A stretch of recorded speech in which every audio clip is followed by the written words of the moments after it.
Quel est le plus grand diviseur commun de 996 et 1164? Ces deux nombres sont assez importants. On pourrait faire la décomposition en produit de facteurs, mais il existe une autre méthode qui est plus adaptée au fait que les deux nombres sont quand même assez gros. On va utiliser la méthode des divisions successives. Posons la division euclidienne de 1164 par 996. Alors je vais prendre 116 et je vais m'intéresser plutôt à 99. Dans 116, combien de fois j'ai 99? Une seule fois. Une fois 6, 6. 6 ôté de 14, il reste 8. Une fois 9, 9. 9 et 1, 10. 10 ôté de 16, il reste 6. Une fois 9, 9. 9 et 1, 10. 10 ôté de 11, il reste 1. Maintenant, on récupère le reste, 168, le reste de la division.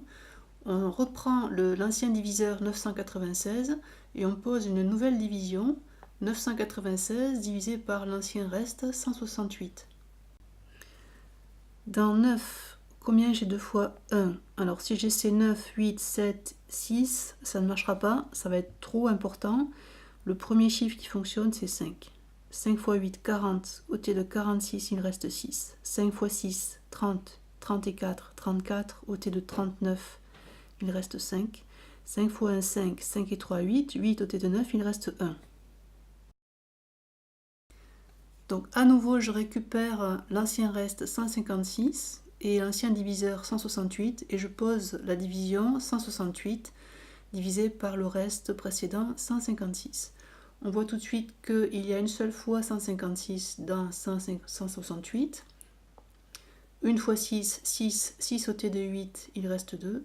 Une fois 5, 5. 5 ôté de 6, il reste 1. Une fois 1, 1. Ôté de 1, il reste 0. Et à nouveau, et pour la dernière fois, je récupère le 12, ancien reste, et l'ancien diviseur 156 pour refaire une division. 156 divisé par 12. Dans 15, combien j'ai 2 fois 12? Une fois. Une fois 12, 12 ôté de 15, il va rester 3. Dans 36, combien j'ai 2 fois 12? 3 fois. 3 fois 2, 6, ôté de 6, 0. 3 fois 1, 3, ôté de 3, 0.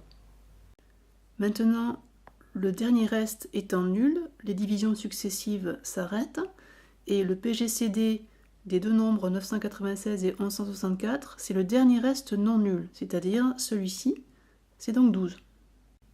C'était donc la réponse C.